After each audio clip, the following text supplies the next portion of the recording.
Warning. The views and opinions expressed do not necessarily reflect that of the HHN TV or its constituent entities. Furthermore, some parents may not find this content suitable for children as it contains explicit language and subject matter. Viewer discretion is advised. Or, if you're a bitch, don't fucking watch this shit.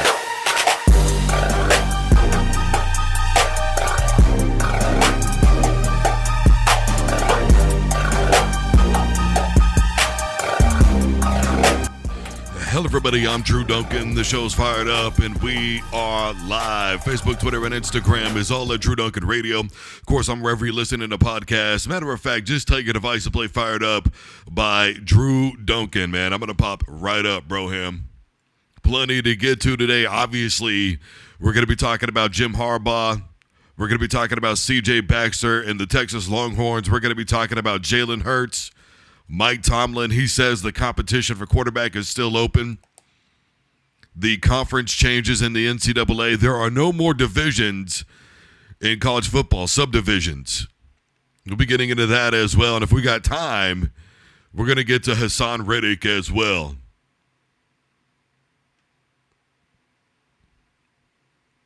All right. Obviously, the big news is Coach Harbaugh and what's going on with him, the show cause and all that, which I'll be honest, at first I didn't think that they were going to basically give him the updated SMU version of the death penalty. That's essentially what they did. And I think it's because they thought to themselves, look, even if this dude thinks he's going to come back to college football, we're going to make sure that it's damn near impossible. This is not happening. Look, I could bore you with all the details, the confusing details, the 4-year ban, but the 1 year where you can't be hired on is anything that has anything to do with athletics. He can't be a coach. He can't be an AD. He can't be an advisor. He can't oversee nothing. He's not allowed anywhere near a football facility. That's just a point-blank situation. And then on top of that, if you're a collegiate program and you want to hire Harbaugh, well, what you're going to have to do is hire him and then be willing to wait an additional year before he can even actually start coaching. Look, there's a lot of hypocritical stuff going on here. I want to read a couple of different quotes. The first one is from NCAA.org specifically. Quote, Harbaugh's violations of the COVID-19 recruiting dead period are level 2 violations. But his unethical conduct and failure to cooperate with the membership's infractions process, specifically his provision of false or misleading information, is a level 1 violation, which, by the way, they also said it was level 1 because he was a repeat offender. In addition, head coaches are presumed responsible for violations that occur within their programs. Due to Harbaugh's personal involvement in the violations and his failure to monitor his staff, he could not rebut the presumption, resulting in a violation of head coach responsibility rules. So that's what it amounts to. You're just basically telling him that he has no control over his program. Whether he's specifically involved in all of this or not doesn't really matter, does it? You're just saying, look, you don't want to cooperate? Fine, we'll just find you guilty out of necessity. You're not going to refute? We're just going to find you guilty. You don't want to give us information? We're just going to find you guilty. You don't want to turn over text messages? We're just going to find you guilty, which, by the way, all of this is completely separate from what is going on with Sharon Moore and all the allegations that him and Harbaugh and some other people were involved in sign stealing. This is literally a completely separate issue. By the way, his lawyer, Tom Maher, fired back. A quote from Harbaugh's lawyer, the way I see it, from Coach Harbaugh's perspective, today's decision is like being in college and getting a letter from your high school saying you've been suspended because you didn't sign your yearbook. If I were in Coach Harbaugh's shoes and had an $80 million contract as head coach of the Chargers, I wouldn't pay any attention to the findings of a kangaroo court which claims to represent the principles of the nation's most flagrant repeat violator of the federal antitrust laws. Well, there's that. Look, here's the bottom line to all this. Number one, I want to know if the NFL is going to do anything at all. Because they damn sure didn't do anything when Pete Carroll jumped ship from USC and went to Seattle. And by the way, he got found in a host of violations for practices, etc. The NFL didn't do anything when Coach Tress decided, all right, fine, the NCAA is going to suspend me. Well, then, bye-bye Ohio State. Hello, Indianapolis Colts. But what they did do was suspend Terrell Pryor. Does anybody remember that? When it all went to at Ohio State and they suspended Coach Tress. They told Ohio State, you can't play in a bowl game for a full season. And then additionally, they suspended Terrell Pryor for 6 games, right? Remember that? And Terrell said, well, okay, well, if Tress gets to go to the NFL, then that's what I'm going to do. And good old Roger Goodell said, nah, you're not going to do that, bro. You're not going to get in trouble in college and then come to the NFL and think that you're just going to be able to play football. So I want to know what the NFL is thinking because they suspended Terrell Pryor. And for the record, before anybody says, well, the Indianapolis Colts suspended Coach Tress. No, they didn't. Coach Tress suspended himself. It was his idea, and he was throwing a bone to Pryor, which is something he should have done a long time ago with Maurice Clarett. So there's that. Look, I've got my own problems with the NCAA. I don't like the NCAA. I think they are hypocritical to the core. For years and years and years, they have made billions of dollars on the backs of athletes and made 18-year-olds who are lawfully able to sign a contract that says you can't sign a contract to do anything else other than go to school and play football. And we will punish as we see fit. That is legitimately how the NCAA has operated for years. He could go get a job if he wants to make money. They signed contracts saying that they couldn't. The amount of misinformation out there is astounding. And then they did the same thing to Reggie Bush. They got rid of his Heisman Trophy. It took Johnny Manziel to get that damn thing back. But they told Reggie Bush pay for play is not lawful. Meanwhile, what they were doing was clouding the fact that they never even bothered to investigate Lloyd Lank, who wanted to be an agent, who was going to Reggie Bush's stepdad, who he claimed to have a pre-existing relationship with. Friendship, I should say. Gave them the house, the car. Then Reggie's stepdad gave Reggie the car, and Reggie got deniability. And for years and years and years, coaches have been getting deniability, and they've just been able to leave one program and go to the next, or go to the NBA, go to the NFL. Look at Larry Brown. All right, man, it fell apart. Fine. I'm just going to go to the NBA now. It all fell apart. He got to leave. And I think what the NCAA, their message here is, look, we're still trying to keep any control that we could potentially have. They want to keep any control they potentially have because they've been losing control like crazy since the NIL deals, which they were afraid of. I mean, these kids are trying to unionize right now. You think the NCAA wants that? You think the NCAA wants an 18, 19-year-old running around negotiating for salary, practice conditions, practice times? No. Getting agents. I'm going to give you a really good example here. With the NIL deals spawned 13 states who passed laws stating that they could investigate any third party who came along and tried to work on investigations about allegedly improper NIL deals going down. And so the NCAA put out a memo and said, look, we don't give a damn what your state laws say. We supersede you.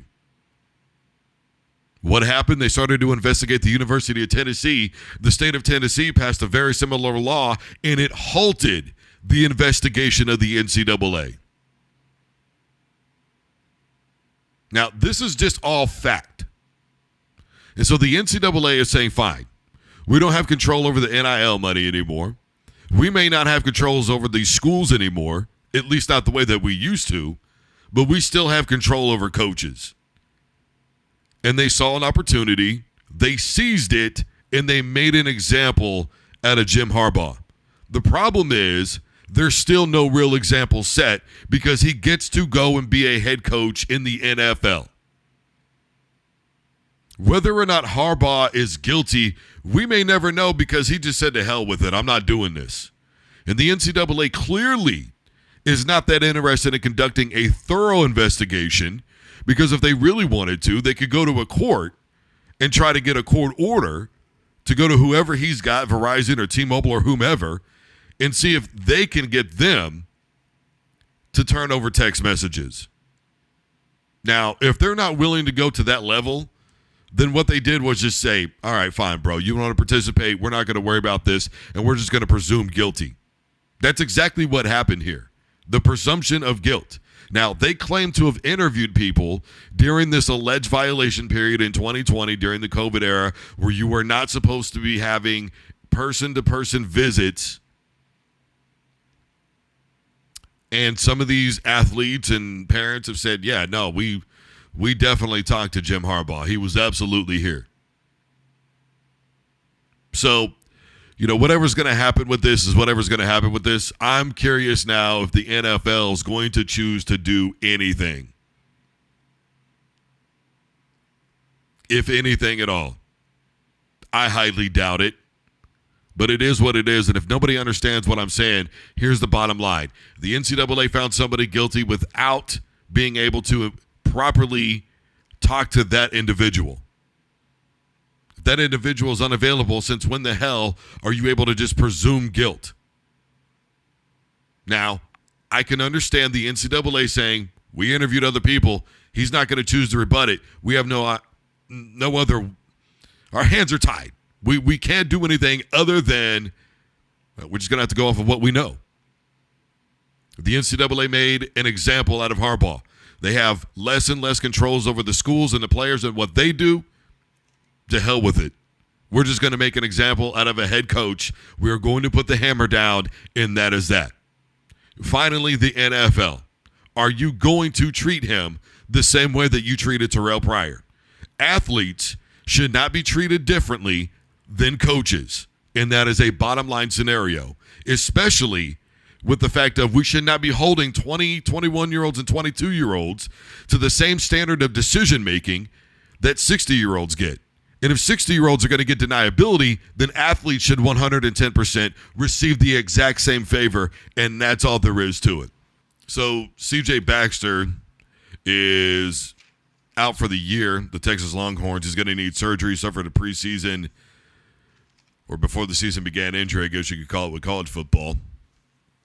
Last year the Texas Longhorns were a pretty weird football team.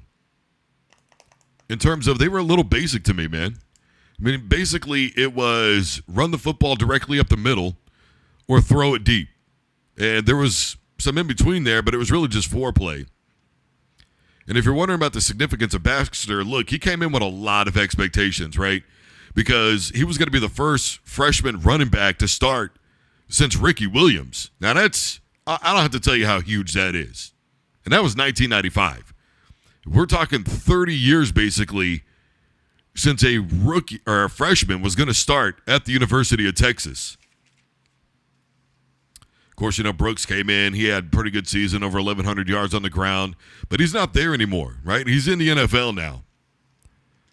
So now you're going to have to go to the depth chart and figure out exactly where you were. Look, obviously, Texas, they went out, they got Isaiah Bond in the transfer portal from Alabama. Bond says that it was 100% on his decision-making because Nick Saban was no longer there, so that's why he decided to duck out. Now, maybe duck out isn't exactly the right word. You go somewhere because you love the coach, right? That's what we want to believe. It should be for the grade, should be for the school, but, coaches are day to day, right? So the reality is you go somewhere because you like the coach and you like winning, and especially with NIL money. Then, of course, he gets to stay in the SEC, which is where he knows he's going to get the most attention. Let's keep it a buck. If Texas was staying in the Big 12, I don't think they'd have been able to get him.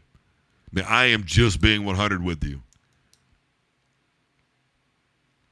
Obviously, Quinn Ewers initially was going to go to the NFL, decided at the last second he wasn't going to go to the NFL draft. Malik Murphy, he took off. He decided he was going to hit the transfer portal. Of course, I don't blame him. You got Manning breathing down your neck. Ewers came back. You're not going to get any playing time. Texas has had a hell of an offseason, man. You got the injury to your premier back. You're able to get Isaiah Bond in the transfer. Malik Murphy takes off. Quinn Ewers decided to come back. This is the first official year in the SEC. Damn, what a way to start. Look, here's the thing. I'm not one to really make a whole lot of predictions before the year starts. 99% of the time when I do, I just tell you teams that I don't think are going to be very good. And I've been discussing this for years because, with the top 25 polls, every single year, we're going to get Notre Dame, we're going to get Nebraska, we're going to get Miami, we're going to get one of these teams or multiple of these teams. And then, of course, nothing will happen. Nothing will happen. What did Miami start out a season ago? 3-0, 4-0? Rest of the way, they were 2-6 or 2-7, whatever it was. Just finished the season horrendously. And it all started with the way that they ended. That game was against Georgia Tech, if I remember right. Just kneel the ball down, man. So I'm not going to sit around and make predictions.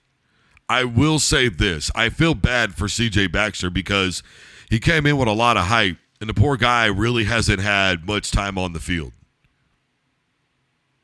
And starting as a freshman at the University of Texas is huge.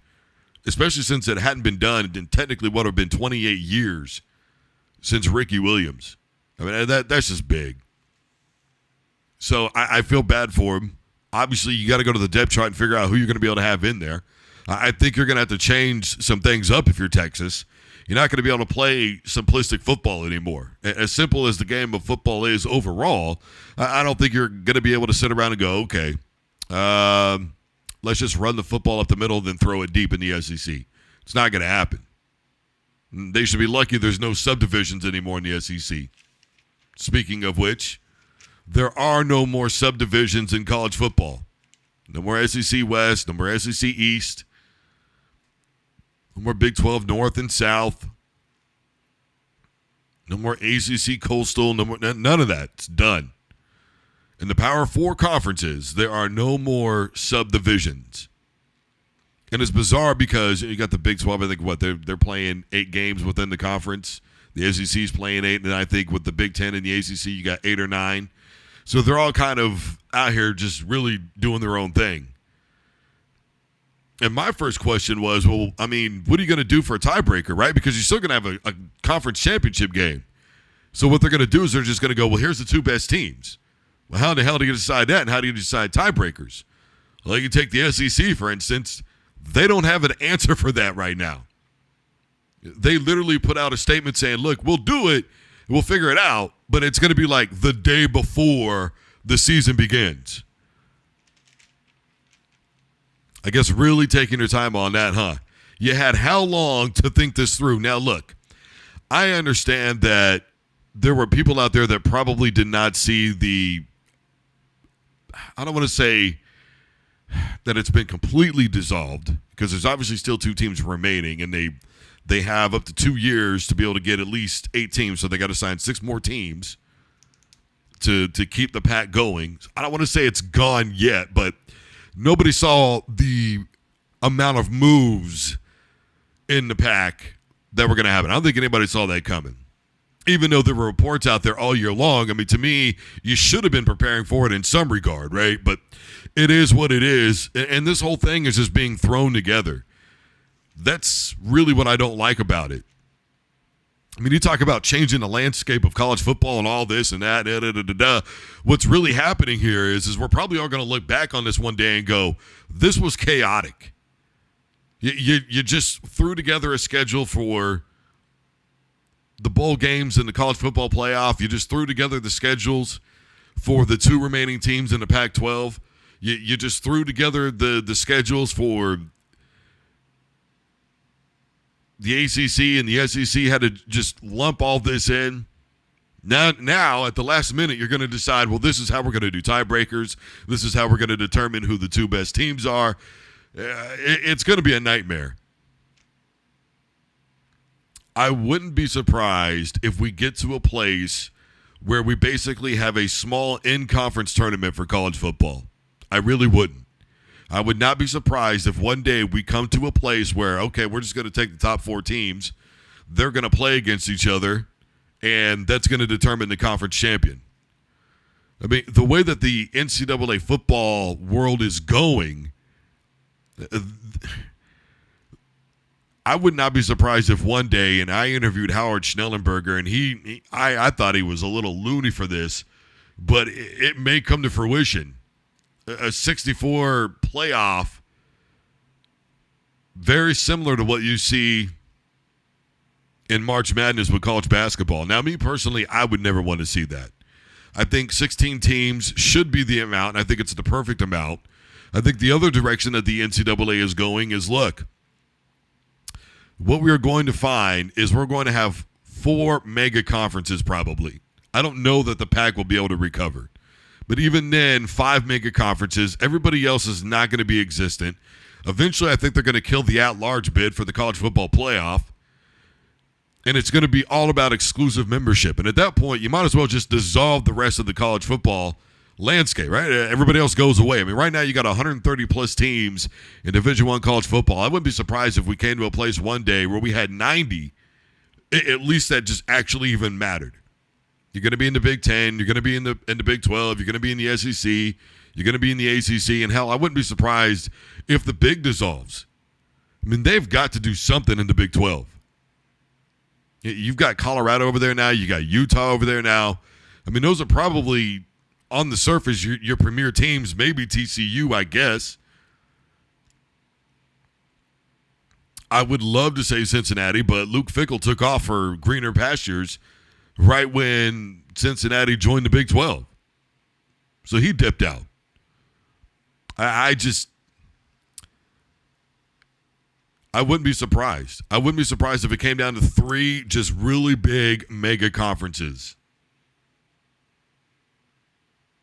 And everybody else either doesn't. I mean, and at that point, what do you do with all the other teams? You go down to Division II?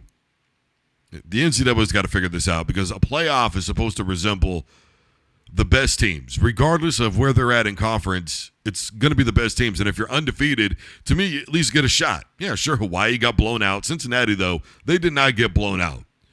And people always talk about Boise State during the BCS era. It was not just Boise State. Utah didn't get their shot. And don't forget, that was a team that was coached by Urban Meyer and quarterbacked by Alex Smith.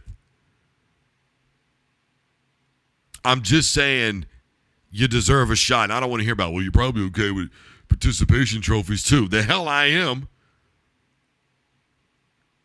But if undefeated isn't good enough, then what is? And unfortunately, a message was sent a season ago that undefeated is not good enough, which is bogus. Well, look what happened against Georgia. Bro, congratulations. Georgia beat Florida State's practice squad. Stop the cap, bro. This whole thing is a mess. It's chaotic. I'm looking forward to the college football playoff expansion. Don't get me wrong. I would love to see a team in there that is out of the power conferences do some damage, improve some things. We'll see what happens. But, as far as non-divisions go or subdivisions within the conferences, I'm looking to see how that all plays out because we all know how it goes down in college football in November, December. There's always some sort of chaos. In the meantime, Mike Tomlin, he was asked if there was a quarterback competition, and he said that there is. Of course, I think what's missing with this is the fact that he said, look, it's really all about end game. That's what I need to see because it's different than practice. So that tells me Somebody's not having a great practice. Now, I don't know who it is. I don't know if it's Jalen. I don't know if it's Justin Fields. I don't know if it's Russell Wilson. I don't know who the hell it is. What I do know is this. The fact that he's willing to put that out there, look, man, I'm not somebody who tries to dissect everything and go, well, this is probably what he meant. This is probably what's going on, dude. Who the hell really knows if I'm keeping it a buck? It could be he wanted to light a fire under Russell Wilson's ass. It could be that he's just putting it in their heads to get the absolute best out of them. I don't know that I like saying that out loud when it comes to the other, 51 guys that are in that locker room. I don't know about that approach. What I do know is that Mike Tomlin is a hell of a football coach. I don't give a damn what anybody says. You could do a lot worse than Mike Tomlin. And Pittsburgh Steelers fan, I hate to break it to you, but you will figure that out very quickly. I don't give a damn what that little flip-flopper Colin Cowherd has to say.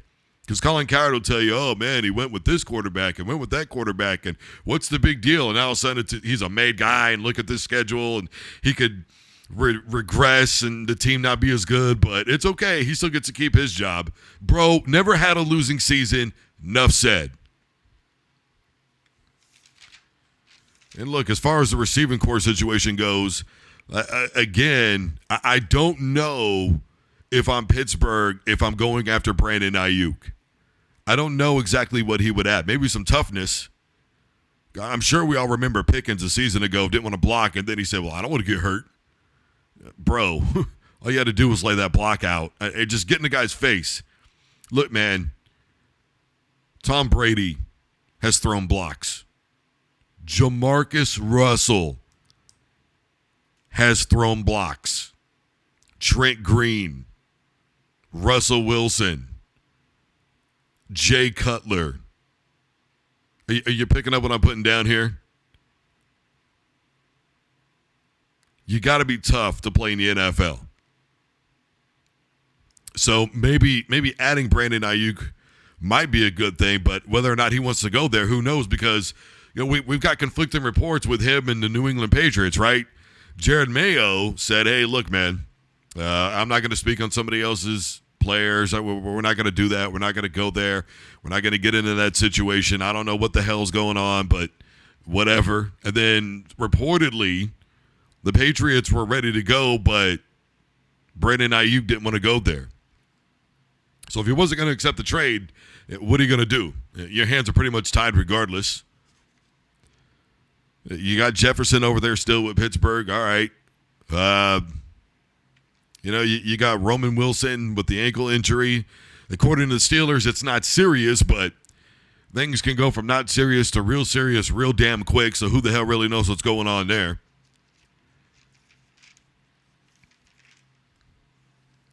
I personally think Russell ends up starting.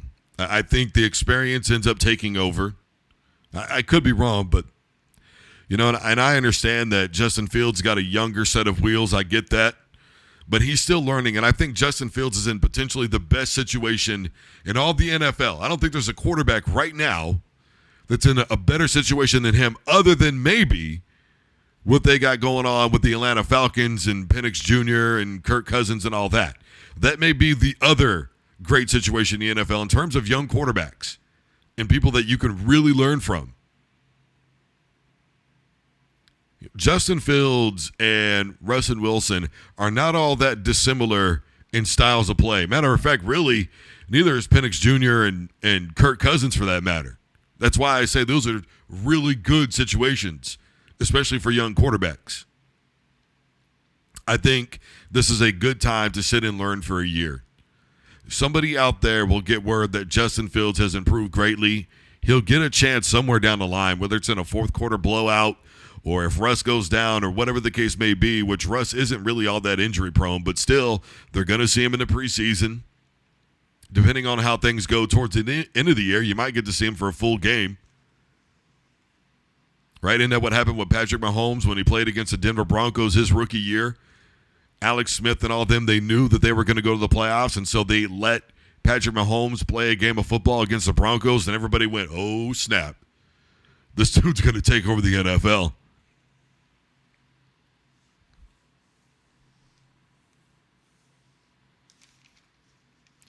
That's what I think. Now, what I think and what will happen, who the hell really knows? But for my money, I think that's the situation. I'm not really sure why Tomlin would put it out there that there's a quarterback competition. Maybe there really is. Maybe it's BS. Who the hell really knows? What I do know is this. When you get older, that dome of yours still operates pretty good. You're a little bit smarter. You see situations differently. And you're able to use your mind to get your body to do what it needs to do. There's old tricks in an old dog, let me tell you. Everybody thought Russ was soft in Denver. Come to find out, he's more man than most everybody else because he stayed silent. There's that video, if you go back and you rewatch it, when Sean Payton is screaming at the top of his lungs at Russ on the sideline. I think it was a Detroit game. And Russ is just looking at him like, I know what you're trying to do. Ain't going to happen, bro, him. And he got his money, $39 million. Bro, really still soft? Maybe a little kooky or weird or whatever. Soft? I don't buy that anymore. Speaking of other potential head coach and quarterback drama, look, for me, the thing about Jalen Hurts and what's going on right now with the Philadelphia Eagles and that whole situation, and by the way, it was confirmed that he did, in fact, call another coach. He called Wink, as a matter of fact, who at one point was with the Giants, so he called a rival nonetheless, trying to get things right, trying to figure this out with the Philadelphia Eagles. You know, that team started out, 9-0 a season ago? But I think the Jets game made a lot of people go, I don't know about this team. I really just don't know about this team. They didn't run the football as much as they should have with DeAndre Swift. Who the hell really knows what that issue is? The homie P will tell you it's probably a contract thing. Jalen's got to get enough throws in. Who knows? Look. The Jets and the Eagles should have had the two best run games in the NFL a season ago. You're not going to change my mind on that. They should have had the two best run games in all the NFL a season ago, period. And that would have opened up so much for that football team. I don't know what changed. Part of it was play calling. Let's keep that a buck. I mean, as much as I love that little instep and then out and then they pitch it to DeAndre Swift, as much as I love that play, because at first it was very unique. You can only run a play like that so many times. You know, it's not like the sneak play that they do. That's a completely different ball game. You could probably run that all day long. You know what I mean? But plays like that, after a while, the defense is keying in on it. You know, so you've got to get DeAndre Swift. Well, not anymore, but you know, your running backs, you got to get them some unique play calling. Now, obviously, with Barkley, they could potentially have a lot more power up the middle, still speed around the outside, the full capability of a back. Maybe he's rejuvenated. Who the hell really knows? Staying healthy is going to be the main thing for him. I think we all know that.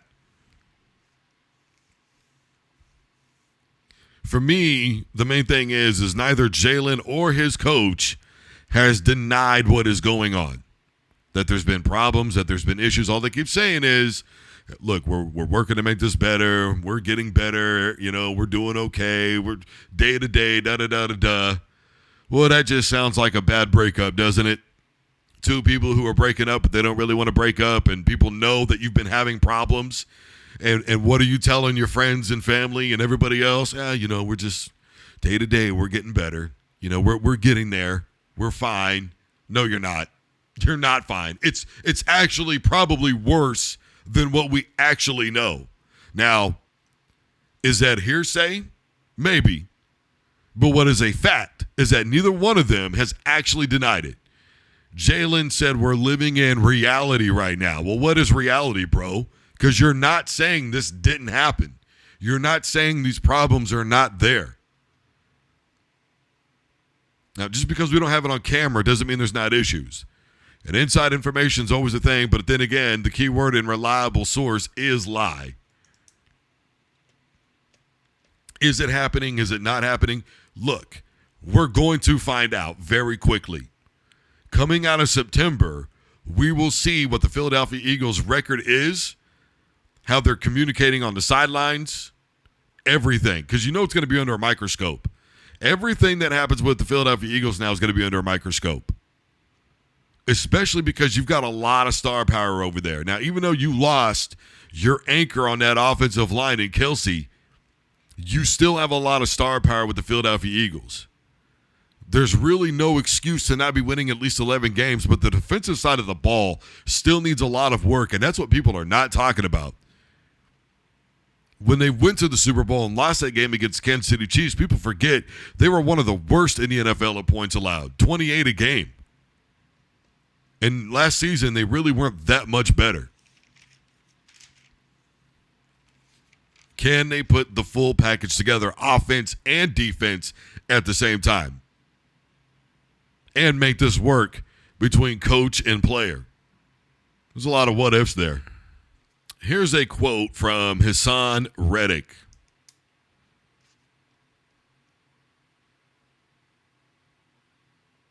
Whatever happens, I am going to be happy. I'm going to give you my all no matter what. That's who I am as a person. Of course, he is currently holding out with the New York Jets. A lot of people are saying it's money. Hassan Reddick is saying it's bigger than that. And right now, it's cost him roughly $1 million to not show. Look, I've said it a million times, and I'm going to say it again. I really don't give a damn if somebody wants to determine their worth, because I ain't about to be in another man's pockets. You got to go out and you got to get what you think that you're worth, and you got to go after it. If it fails, it fails. I didn't say it's not risk-reward, because it damn sure is. You have to evaluate as an individual the risk versus the reward. Now, for my money, I think Hassan Reddick is worth every bit of it. That Jets defense kept them in a lot of football games last year. It really did. I, for one, don't take issue when a player holds out. I'm not saying that I don't always agree with it, because I don't always agree. What I am saying is that everything is risk-reward. And he's taking a huge risk, man. And if Brody wants to take a risk, then, to hell with it. Let him. It's his life. These teams, they get so upset, they don't like it. But sometimes as a player, you just have to force your hand. And that's all there is to it. Hassan Reddick wants what he wants. Look at the situation a season ago with Chris Jones. He showed up to the game. He was there. The Kansas City Chiefs saw what happened, and they realized that they needed him.